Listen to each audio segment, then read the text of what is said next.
both love, John, is RPGs. I like particularly old school RPGs, and I know you were just saying you were playing an old game. I just was currently playing Chrono Trigger, but I just got to thinking, what are some cool like RPG, party overland vehicles? We I guess maybe not overland, but some games you get a ship, some games you get an airship. A lot of games you uh, did dragons. A lot of RPGs you'll get some dragons to ride on. That's a pretty big trope. But I was really thinking, what are some really like outstanding, iconic, just great, RPG overland vehicles. So I got five here with you, John. I want to get your opinion here on my top five. So my first one, number five here, is from Dragon Warrior 11.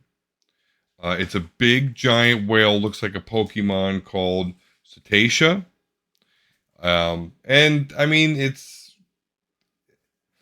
I honestly just wanted to get this game on the list because I do like it a lot. I think the thing about Dragon Quest that I do like, not that I've played each and every one of them, but what I do like is you can tell it's a Dragon Quest game. The aesthetics, the sounds, everything have been maintained, throughout the story. Very different from Final Fantasy, where each game varied wildly at times to its predecessors and other, it doesn't have that continuity. Yeah, you've got the victory fanfare and some music and stuff, and the idea of crystals and summons, white mage, black mage. I mean, Final Fantasy does have some things that stick with it, but not quite as much as Dragon Quest. But as far as like cool overland vehicles go, a big giant whale that got you to the final dungeon. And there really wasn't, there's no airships or shit in this game. So the fact that you could even fly around was pretty amazing there. Ever played that particular one? Not 11. And I want to go through the Dragon Quest series. Um, I'm basically like halfway through the first one because I have it on my Switch. I got Yeah. one and two. So I definitely do want to go through those. And I probably will get through them one of these days. But I think I played the most kind of like modern one that I played was Dragon Warrior 8, 7 or 8, Okay. 8 or Okay. 9. It's a good one. It's a good one though. All right, right on. Well, number four is actually from a game that if you have a Switch and you join the Nintendo Club and you got access to the Super Nintendo library, you can actually have access to Breath of Fire 2. But literally in this game, as long as you do the right thing, you got to like save someone here, not kill this person there, you actually get a flying town. It's a it's a flying township. And yeah, and it really is too. It's not like one or two buildings. It's like five or six buildings. Just imagine having a whole fucking town that you're flying around in. So that one's on the list because that's just crazy. I've never heard of a flying town before Right. in any game. So all right. So now we're gonna get in the top three though. So this is where it's gonna get kind of iconic and good here. So. And this is where it might be a little bit controversial because I know this game is, if for good reason, beloved by everybody, and this is an iconic. The High Wind airship from Final Fantasy VII. Uh, it is iconic. It was on the back of the jewel case in the original game. So hours before you got it, I'm gonna get that airship. I'm gonna get that fucking airship. Um, Then you see it early in the game, and you're like, "Oh, there it right. is." Right. Yeah. You see it in June and before, a long time before you get it. And I thought about the Blackjack and the Falcon from Final Fantasy VI because, that is an iconic game. But really, the High Wind is just a more iconic, as well as there is that part in the game where it like fucking transforms and shit. And a lot of dialogue happens in like inside of it, that captain area, where Sid's driving and you all just, you see the ocean or whatever under you. And a lot of actually cool character building dialogue happens, inside of that ship. So number three is the High Wind. So Final Fantasy VII, I know one of your favorites. So, um, what do you think? I mean, should that be higher, lower? What do or would you have rather the In the Falcon or same spot on my list, okay? same spot. But for my reason, um, I mean, it looks cool, and the jewel case, being on the jewel case to see it earlier in the game, and being excited about it, but not getting it until like the third disc, Yeah, yeah. surely has one of those gives it the nostalgia. But really, I put it on here, and it's in the position that it's at because of the the freedom of movement that you get from obtaining it.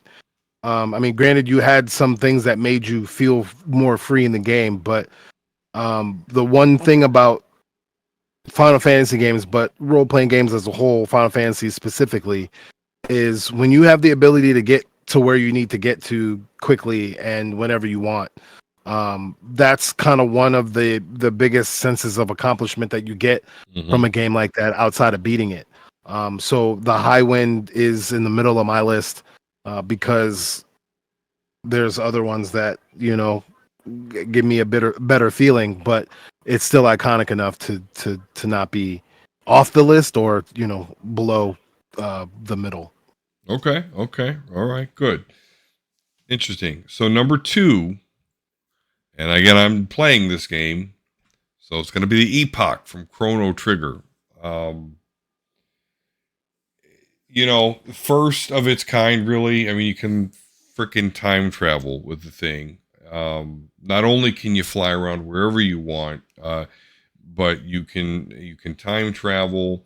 It's got cool lasers on it. You only use them once in a game, but it's still pretty impressive. Like when you take out this big airplane, the Blackbird.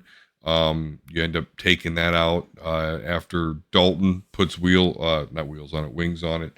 Um, you can use it to rush into Lavos. It's almost sentient where it will kind of follow you sometimes. Like you'll be somewhere else on the map, and it's like, oh, hey, this ship just kind of followed you here. So that the Epoch number two. What do you think there, John? Same spot for me. Even though Chrono Trigger, I guess, as far as how I feel the greatest video game of all time and role playing game to me is Chrono Trigger. Um, but it's number two because I think my number one is a little bit more iconic to me. But being able Okay, to then, for what Chrono Trigger is, for what you learn about what's going on, for how you had to go through the world beforehand, and what making a mistake could do to, I guess the story or where you're at, or how you feel about or maneuver through the game, having the ability to go where you want to at the ease at which you're able to when you get the epoch, is what makes it feel what it feel as amazing as it is. On top of the fact is for a game as like you were mentioning before, kind of story drawn out, and outside of it being drawn out, how epic it is, being able to get technically the thing that the game is named after is a good feeling too. So it's high up there on the list, but not okay, my number one. okay. So before we go with number one, then, because like I had five. Did you have anything else for your 4 or 5 slot there? Just So for five, I had the Ragnarok from Final Fantasy VIII, and I know you hate that game, okay. but Final Fantasy VIII was one of the first games that I was able to watch the production of from its inception to the end. Mm-hmm. And so seeing and hearing about the Ragnarok has strong emotional ties or whatnot, and um, uh, where you get it in the game, how long it takes to get to where you're getting to, what's going on story wise. It's kind of like a reward because the game thematically starts to get really weird. And I think that like the Ragnarok is your prize for dealing with how weird the game is getting. Like, hey, I know this is getting a little off the rocker. Here's this cool looking rocket ship. Fly around, do what you need to do. And like I said, it looks really cool. So I have that one number Yeah. 5, and then number 4 was the gummy ship from Kingdom Hearts. Now, not necessarily the gummy ship because it's the gummy ship, but the ability to be able to customize your ship for either the needs of the mission that you're trying to do in the later games when they had like the extra side missions through the that space that you go through, Mhm. but then also when you are just trying to make a powerful gummy and you get to our gummy ship and you get to make it as cool with the lasers and the rockets and the scan, and then every all the stuff that you blow up comes to you and all that kind of stuff like that. So I enjoyed doing that, and it was fun, but definitely wasn't my favorite Okay. airship. Okay. All right. All right. So my number 5 was Ceticia. Yours was the Gummy Ship. Then my number 4 was the Flying Township. Your was the Gummy Ship from Kingdom Hearts. Mine from Breath of Fire 3. We were both in agreement for number 3, which is the High Wind Airship from Final Fantasy 7. Number 2, the Epoch from Chrono Trigger. And then number 1. So what's your number 1? My number 1 is Blackjack from Final Fantasy 6. Final Fantasy 6 is my favorite Final Fantasy. And it being my favorite Final Fantasy, uh, being able to use the blackjack before the World of Ruin, um, was freeing and necessary for how I play the game and grind and try to get the most out of the espers and all the moves and stuff like that from the espers. So having the blackjack is great, but what truly, truly, truly makes the blackjack number 1 is the music of the blackjack. Okay. Right on. So, no, Ubu, or Nobu, excuse me, Uematsu really put his ass in that track. And it's one of the. I mean, a lot of the airship songs are what they are, and music changes Yeah. throughout time, whatever. But I think airship music wise, uh, that's the best song. So it Okay. gets to be number.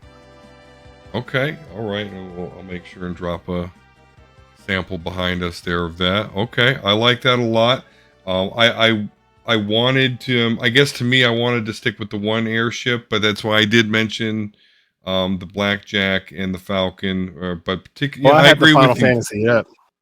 Well, and you know what? As much as I was like, I don't want the whole list to be Final Fantasy, my number 1 is going to be from Final Fantasy 4, and that's going to be the Lunar Whale. Um, Okay. Now, I All will right. I will say Final Fantasy 4 is my Final Fantasy, so I know I'm going to have that little bit of a bias there. But when you talk about the Lunar Whale, you pray for it. It comes out of the ocean. It's shaped like a whale. 2 whales on my list. I don't know what that means, but then it's a spaceship, so it goes to the moon. It Like also has, Wales, man. That's what that means. I guess so, and that, I do actually. They're proven to be noble creatures, like trying to save people and stuff. But anyway, but it also has like cool weaponry on it. It has healing pods, like so you can get free in, you get free magic points back. It's got a fat chocobo in it where you can store all your stuff. And you mentioned music. Absolutely agree. Very iconic music that I'll never forget. Whenever you bring out or get into the lunar whale and disembark to, or you can fly around, or again you can go up to That's a good song space, too. and you can go to the moon with the lunar whale. So okay. Well, Final Fantasy didn't dominate it too much there, but it is what it is. Final Oh yeah, that was gonna be Fantasy. my list. Y'all was lucky I could put Kingdom Hearts in that mug Yeah, you because know I was what? gonna put what was the Baron airship? Oh, the It's Red not even one Wings. that you get to The use Enterprise. for real. Just that one in general and what it meant to the beginning of the story, but basically the whole story, like that scene right there, set the stage for all the twists and turns Right. that you face. So I was gonna put that one on there, but I put the gummy ship. Right on. Yeah, that was a good. That threw me. I didn't expect Kingdom Hearts to come in there, but right on, right on. And by the way, I guess I meant to mention this a little bit earlier. I did have a couple of rules in the list that I threw out there. So first off, no MMOs. You know that way because I mean, Jesus, there's how many World of Warcraft mounts and I the Star Wars MMO. I mean, how many ships and starships and mounts you have on there? So no MMOs, and then no Xenogear or Xenoverse mechs. I didn't feel they were. I don't even know enough about it to even be able to put them Yeah, on the list. That's the other thing. I'm more of a I've played other RPGs, the Tales series and some other random ones, other SquareSoft stuff too, you know. Um, but I didn't really get into Xenogears. Wanted to, tried to do a lure run, but yeah. haven't played it. Okay, and real quick, because I know you mentioned like we're meeting before we're actually recording that you're watching Fallout. I am not, but I guess maybe that's something I could consider. Could you give me an elevator pitch? What would be your elevator pitch for me to watch Fallout before we go? Um, yeah, well, I mean, Fallout is a good show if especially if you've played the Fallout series. It's strongly tied to it. I believe they consider it canon. It's in Mm, a time period that hasn't been dealt with in the timeline of Fallout, so it's able to have its Easter eggs and things that connect the world and um, um, landmarks and creatures and people, and history, if you will, hmm um, and but also have it the freedom to do kind of its own thing. Um, Great characters, uh, interesting how things go down, and as far as where it ended, I'm interested in where it's going, considering its place in the history and a game that is in the middle of that history. So we're gonna see for season two, we're gonna see, you know, probably the game that saved the series. We're gonna see the setting of the game that probably saved the series. But it's not. I don't think it's going to be anywhere near the same type of story because it would be a couple of hundred years in the future unless everybody there is a ghoul. But yeah, man, it's a good show. It's got it. You can tell. So I saw this meme where they gave, it seems like, Fallout 3 stats to the characters of the show mm, if they have stats. And because I didn't really know what was going on, especially because they show 3-4 different storylines at kind of at the same time. So when it's the Vault Dweller part of it, since that's mainly the world the player comes from, hmm um, you can kind of see Lucy, who's the main character, being written as if you were in the game. It kind of has that kind of feel to it. So it's interesting on that level. It's interesting to kind of figure out the story. It's interesting to especially if you're new to Fallout, it's interesting to figure out what this lore is. Why the world ended up getting this way, this, that, and third, da da da da da. Which it takes until in Fallout 4 in order for you to really figure out uh, what the whole world's about if you have been following the series. So pretty good.